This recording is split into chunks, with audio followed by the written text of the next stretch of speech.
Okay. This meeting. Okay, so good morning to all of you from India and good afternoon here in Sydney. Today Morning. we are going to, good morning. Today we are going to have a very interesting topic, managing stakeholders. Now, as you know, in any project or any task, there are multiple stakeholders. No matter how well you do your work, if you don't manage them, then obviously your project is not getting the right recognition, it is not completed the way it should be, or some stakeholders can actually create problems for you. So therefore, as a project manager, it's very, very important to learn who are the stakeholders and how we can actually manage them. Now, just a quick question to all of you. Any project that you are doing or you have done in past, can you just tell me who are the stakeholders? Just name them. Not the name means Dilip or Partha or whatever, just the designations. So can you quickly give me some designations who you thought were your stakeholders?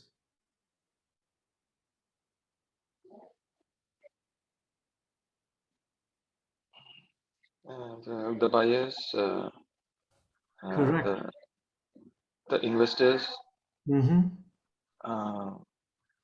The government, The government, fantastic. customers, Customers, yes, and competitive people like competitors in the market. correct. So now we have got a good idea who the stakeholders are. Now, if you see any of them you don't manage well, for example, if you don't manage the government bodies, Mhm. they will come and actually create some problems because they would like you to deliver the project as per the law of the land or as per the standards that it's supposed to be built. Similarly, if these customers, you don't manage them well, the customers will obviously come and say that, look, whatever you have delivered the project is not to my satisfaction, and therefore you need to redo it or you don't get the money. So therefore, it is very, very important for us to understand, number one, who the stakeholders are, and we should have a complete and exhaustive list of all the stakeholders. We can't say that, there are 10 stakeholders, but I'm managing 5 of them. That's not enough. We have to manage all 10 of them. So there should be some structured way of managing. So that's what we are going to learn today. I'm sure you have been managing them very, very well. But today we will see what are the structured way of managing the stakeholders. So that's today's topic. So the first thing first is where are we in the course, in the sequence, in the project management. So if you see, we have covered the integration management, which is the overall coordination you as a project manager is going to manage. So overall coordination. Then we have seen how to manage the scope or the deliverables of the project. Then we have seen how the time can be managed, or the scheduling can be done. The next Sunday we did cost management. So how to budget and how to create a cost budget and then contingency and then manage within the cost. Then we have seen management of the quality. And the last week we did the human resource or the people management. So today, stakeholder, they're also people, but it is actually a separate category. Couple of years back, stakeholder management was not part of the 10 functions. We had 9 functions because stakeholder was part of the human resource management. But later, because the need of stakeholder, the project management body of knowledge added stakeholder as a additional one. So that's how we have 10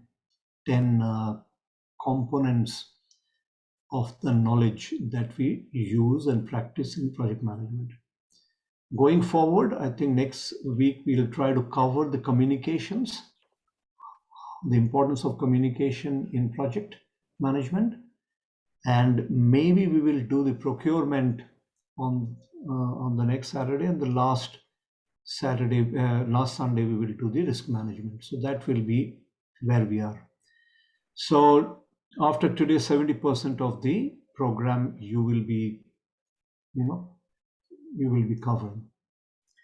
So let's talk about, therefore, in the stakeholder management, what are the competencies that we need to develop to be able to be a good project manager. So the first competency is to identify the stakeholders and identify their interests. Government has got a different interest, customers have got a different interest, your suppliers have got completely different interest, your sponsor has got different interest, your team members have got different interest. So we should be able to identify each and every stakeholder's interest. That's the first competency. The second is, after I know their interest, how do I engage with them? How do I communicate? How do I engage? How do I interact? So that is the second competency. And the last competency is once I engage, there is some communication requirement. So how do I manage this communication? Is there a protocol for managing the communication? So that's what is the competency we're going to address today. So first is, let's understand the problems. The problems which are created by most project managers who don't approach project management with a professional approach, they create problem for themselves in some of the areas which I have mentioned here. The first could be that incorrect or misleading content. You don't give the right information to the right project stakeholders. So either you give wrong information or sometimes misleading information, and you create problem for yourself because the stakeholder is not happy. The second is, when reporting is being done, some reports are there and some reports are missing. So that's again not comprehensive. That is another problem. The third problem is, there are complaints from the stakeholders, and the project manager is actually not addressing those complaints. Okay, so therefore you are engaging it low engagement. Sometimes some of the complaints, if you don't address, it can become a non-compliance. For example, if the auditor is asking you to inspect and show that the specifications are delivered, and you don't engage with them, don't respond to them, don't report to them, then it will be a non-compliance from the auditor's perspective. And sometimes you give the reports and information, but it's untimely. It is a January report which is supposed to be in the first week of February. It has not been delivered. And then probably you're trying to give the January report along with February report somewhere in March. Okay, so therefore your bosses are very unhappy. Some stakeholders are very unhappy. So these are some of the problems that we create ourselves being a project manager. So once you know that these are not to be done, therefore you can actually manage this stakeholder by avoiding these problems. Now, is the problem always with the project manager? The answer is no. The problem is also with the stakeholders. Now let's see what type of problems the stakeholder create for ourselves. Some stakeholders are completely unaware of what the project is about. They've got clueless. Someone told there's a project happening and they are unaware. They didn't take any opportunity to come and engage with you. They didn't ask you for a meeting. They didn't ask you for sending the reports. And probably they said, oh, that's more work for me. And therefore they're completely unaware. So that kind of project stakeholders are very, very dangerous for you, because suddenly they will wake up one day and say, oh, I was not aware of all these things. So the blame is on you. The second type of project managers, they're very much aware of your project, but they're very resistant. Why they're resistant? Because it may be impacting them negatively. Now that impact could be something actually, for example, suppose there is a restructure going on in your organization. In the restructuring, some people will lose their jobs, some people will get promoted, some people will be merging with another department. Now, all these department heads who are actually shaky, they will not be happy with such project to be undertaken, because they know that it may be impacting their life. So they will be trying to create a lot of problems for you for a transformation or a restructure project. So these are dangerous stakeholders because they will always try to find faults with you. So these are resistant stakeholders. And then there are certain stakeholders who are neutral. Neutral means basically, oh, neither I want to support you nor I'm against you. Let's see how the wind blows. If the wind blows on the right hand side, I'll go right. If the wind blows on the left hand side, I'll go left. Even those are not very good stakeholders for you. You actually want stakeholders who are supportive of your project. Okay. So therefore, these three categories you have to be very careful. And the other two categories, which are helpful stakeholders, they are very supportive. Like someone, suppose your CEO want this restructuring to be done. So CEO is your stakeholder. So he's a very, very supportive stakeholder. If you can identify the supportive stakeholder, and some stakeholders are actually leading, they're actually helping you to engage more, they're helping you to actually progress faster. For example, in a restructure, the CEO is the supportive one, but the HR director is it's leading, help saying that Anubhav or Swati or Kes, you lead up, you do the project, but I'm always with you, I'll be always supporting you. So what happens in that case, in the management of the stakeholders, you need to identify the good ones and the bad ones and try and align with the good ones and take the power from them. Take them into your power base. So that is why the first tool of stakeholder management is to identify and engage with the right people. Now you will see here, unaware and resistance are on the left-hand side of the neutral stakeholders, and supportive and leading are on the right-hand side of the positive stakeholders. So you will have a plan. Your PT is not visible to us. Not visible, or screens are not visible. No, sir. Oh, okay. What about now? Yeah, this. Can you see? So what? Okay. Sorry. Have we missed out any presentation? No. I will go because it's important that we have. Okay. So this is what it's important because it's getting recorded. So I will redo the whole thing again. Redo means just 1 minute. Yeah, because it's important what I spoke. So I'll summarize what I spoke. I say stakeholder engagement is an important aspect of a project manager's life. Second, we said where we stand. We stand somewhere in the 7th out of the 10 function because we have covered 1 to 6 already. We are today at the 7th. Then I spoke about the elements of competency in stakeholder management. That means I have to identify the stakeholders and identify what they are interested in, and then I need to also engage them, and lastly I should be able to communicate with them. So these are the 3 competency in stakeholder management.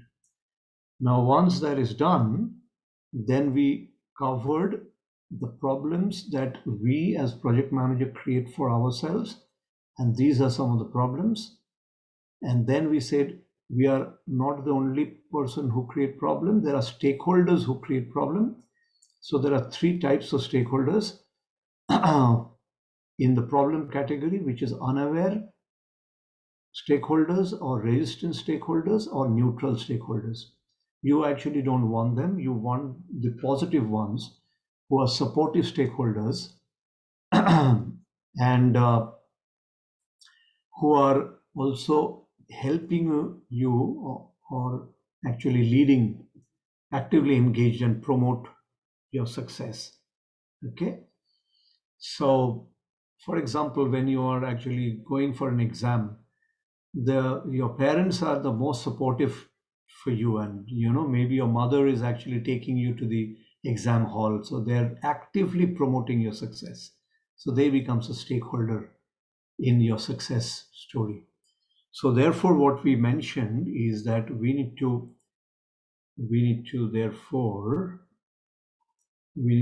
have a plan to identify the stakeholders, categorize them into who is unaware, who is resistant, and who is neutral, versus who is supportive and who is leading. Okay, this is your first task in stakeholder management. Okay, so once you have done that, then we need to then learn how to analyze the stakeholders' needs and expectations, and then what their requirements are. Okay, so that's the second part we'll cover now, how to analyze the stakeholder. So how to analyze the stakeholder? The first part is to understand there are needs and expectation of each and every stakeholder. Okay, so how do you identify the needs and expectation? There are certain tools. You actually either go and talk to them, or you engage into a survey, or you do some research, market research, or you go to an expert, and the experts say normally governments will have these kind of requirements and your customers will have this kind of requirements. So there are different methods for you to identify the needs and expectation. But what is important is you have to identify very, very clearly the needs and expectation. Once you do that, then you put that in a table like this. So it is their interest, the needs and expectation are basically, I am interested in this part of your project. So you will create a table like this. So for example, the first one talks about the project sponsor. The person who is spending all the money, sponsoring and actually telling you to do this project. So what is the interest of that sponsor? The interest is to own, fund, and then realize the benefits. So they are basically the owner of the project, So they are funding the project and they want to realize the benefit because they are putting the money. What is their expectation? Therefore, their expectation from you that you will deliver as a project manager the project on time, within the budget, within the quality. Okay. So what we have done now, we have learned to put the needs and expectation into a very, very simple tool or a table that I've given you. So use this table to write your stakeholders and their interest and the expectations. So for example, let's go to the supplier. Someone said suppliers are stakeholders. Go down and you will see the supplier.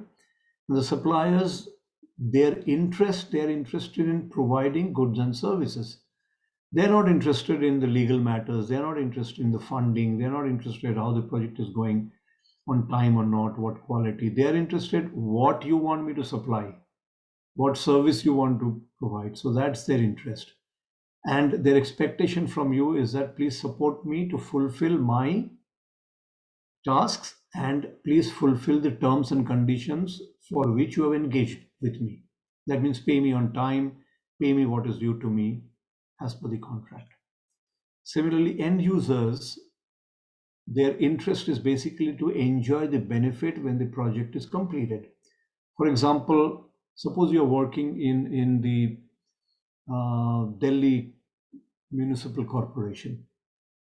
So, and then someone has told you that we will be building a new facility for pure water for drinking purposes. So the end users are all the citizens of Delhi. So they are going to enjoy, their interest is to know the end product, how good the quality of the water will be, whether the water will be sufficient, whether it will come 24/7. So those are the end benefits. And then of course, their expectation will be that the end products should fit with the purpose that it has been originally commissioned for. So now we have learned to identify and to table them into a simple interest and expectations. Now what it does then, this table does very simple table, but it does very interesting work for a project manager. You know exactly what interest you need to fulfill. Based on the interest, you will engage with that stakeholder only for that part, not for everything and anything. Okay? Otherwise, you're confused. You want to tell everything to everyone, and that's where the problem comes. Whereas if you have very clear idea who is interested in what, only tell them that, you're doing a fantastic job and you're reducing your work also. You're reducing your work because you're not trying to tell everything to everyone and creating more problems for yourself. Okay, so that's what is the benefit of this table, terms of engagement with each of the stakeholders. So therefore, we need to learn some tools and techniques. So I'm going to introduce the next couple of tools that you use for the engagement of the stakeholders. So today I'm going to introduce two tools. The first tool is called the RACI tool, RACI. It is a matrix for engaging the stakeholders, RACI.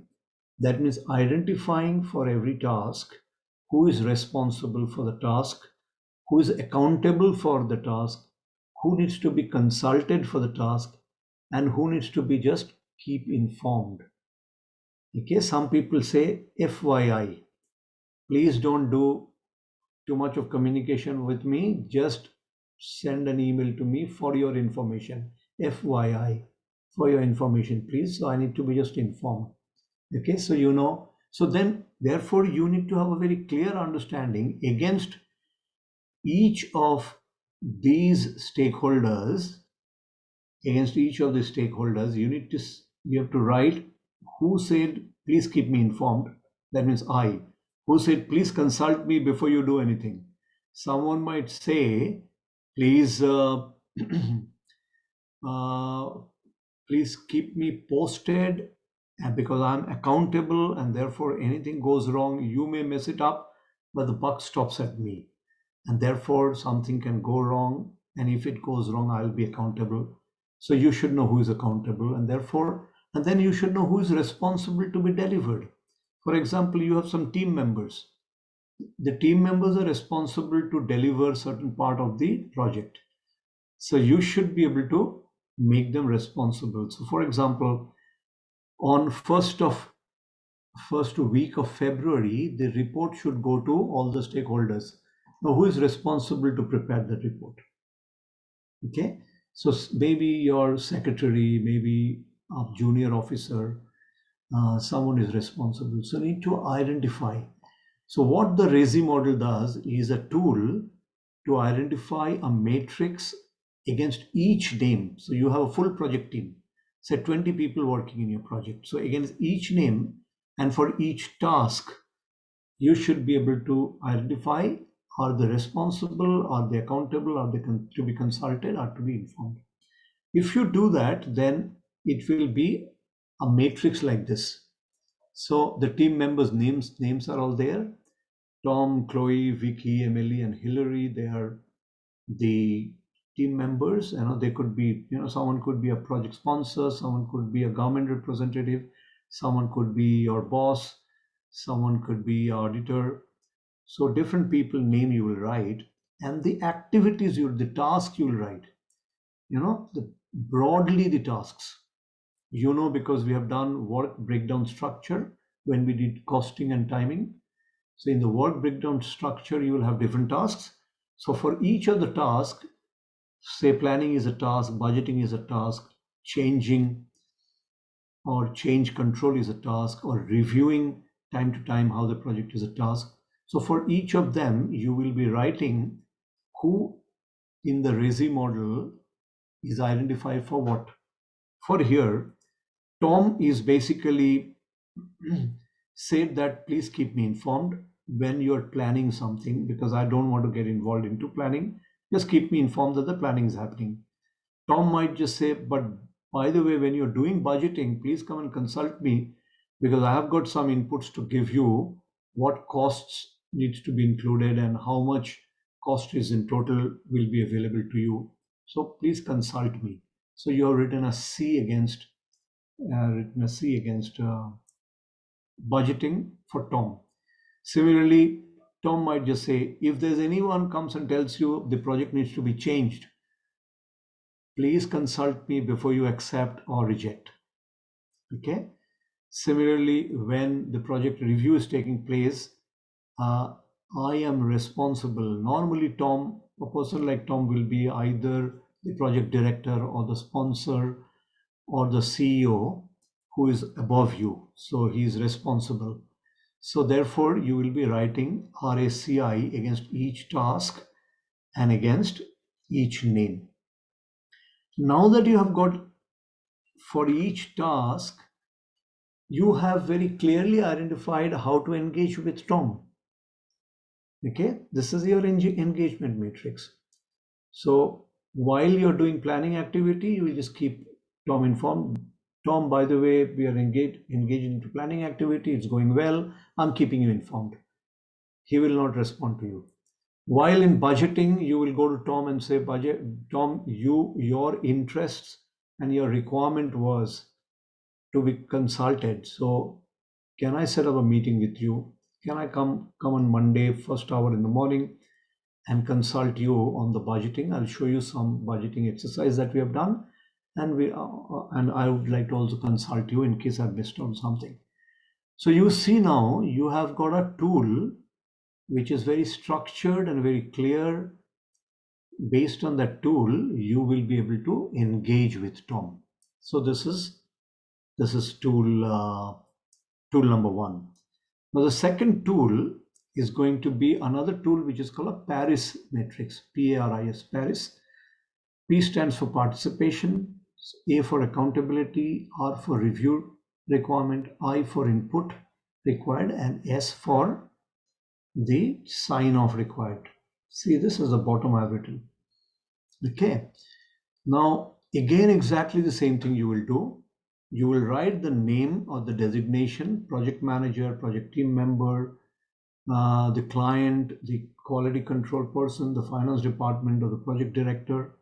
So you will write all the names, and then you will write all the tasks, the major task, scoping, planning, phase 1, phase 2, whatever you want to write, you write the task there, and then identify the project manager in the scoping needs to participate in creating the scope.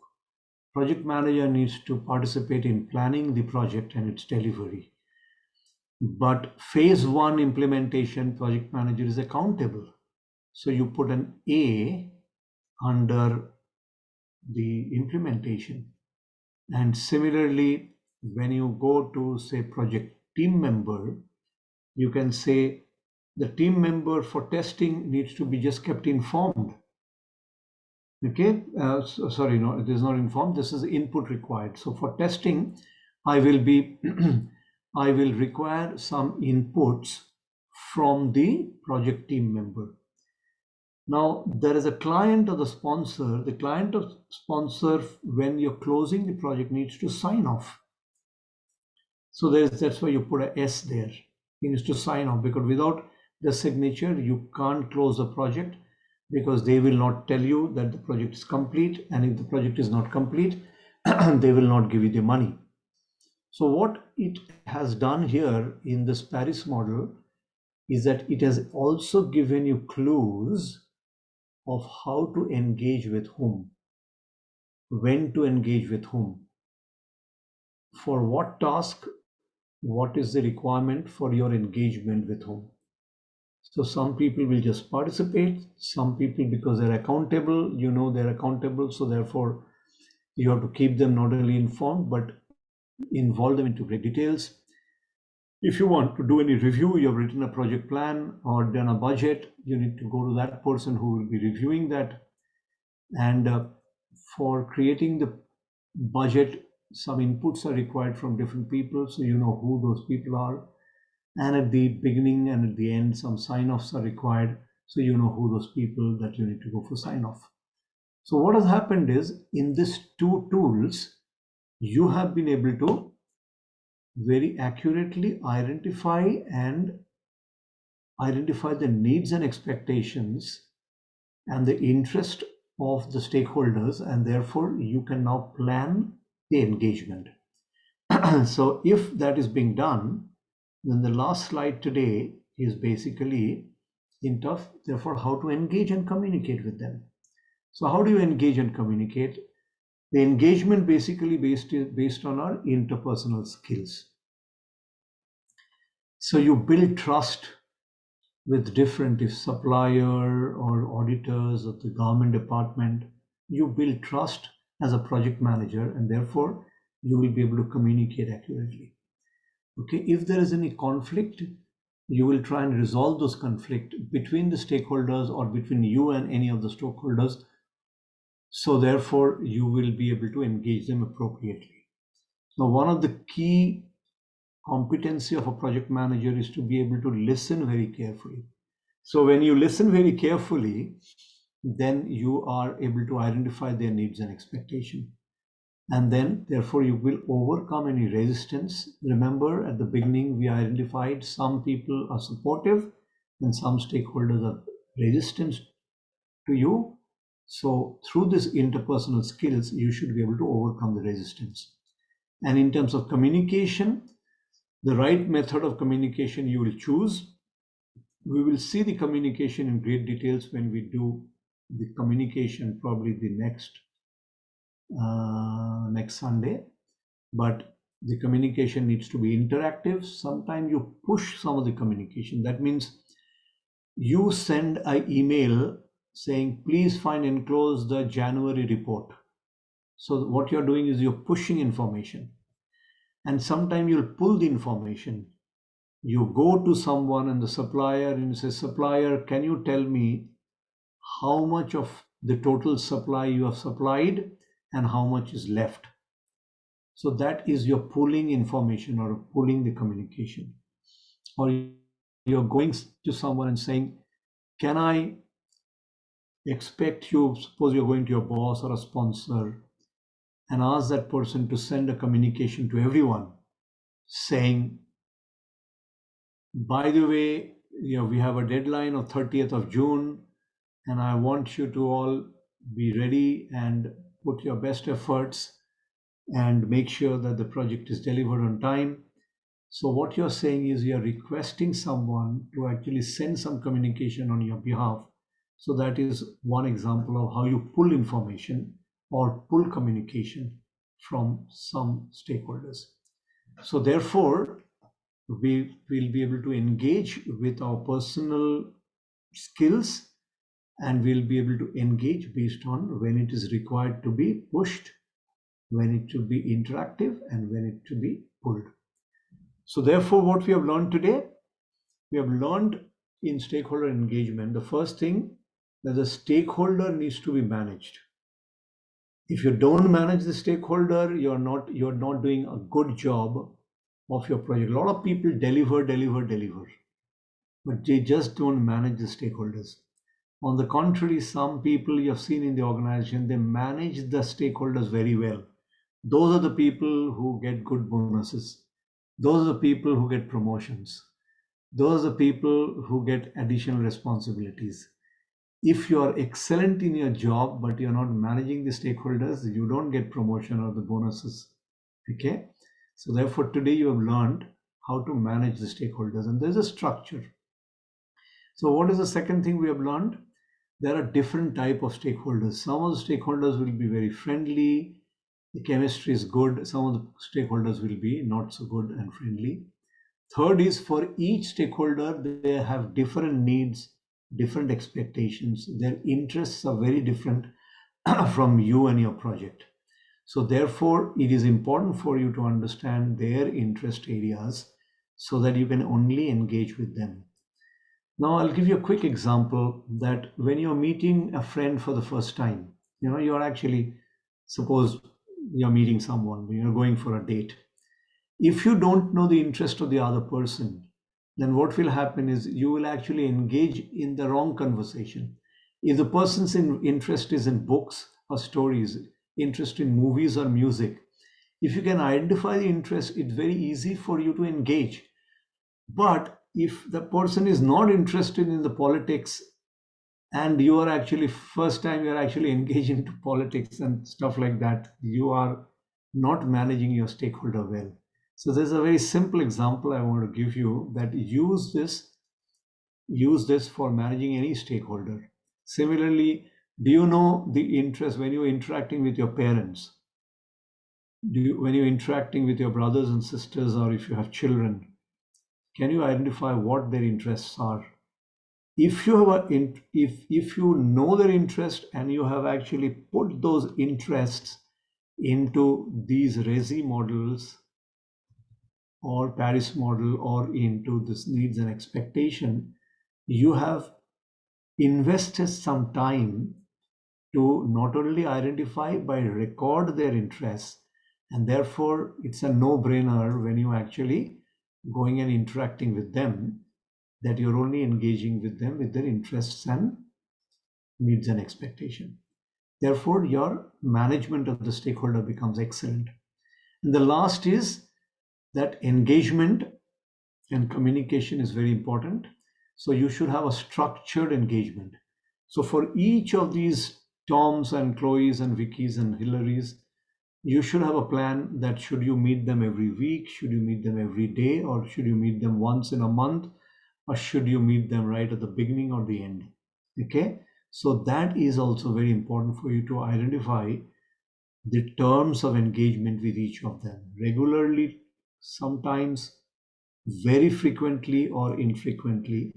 So that's what we have learned today, how to engage. And we have also learned about the communication. That means it should be interactive. It should be sometime in pushing some information, sometime in pulling some information. So giving the same example of in a friendly conversation with someone, you're pulling the information by asking, can you tell what do you like? How do you spend the day, or what do you do in your pastime? It's a leading question. The person will say, in my pastime, I like to play guitar. Immediately know guitar is the interest area. If the person says, in the pastime, I like to go for movies, immediately you know the interest areas. So you're pulling information. Okay. So there is a structure. We do all these things.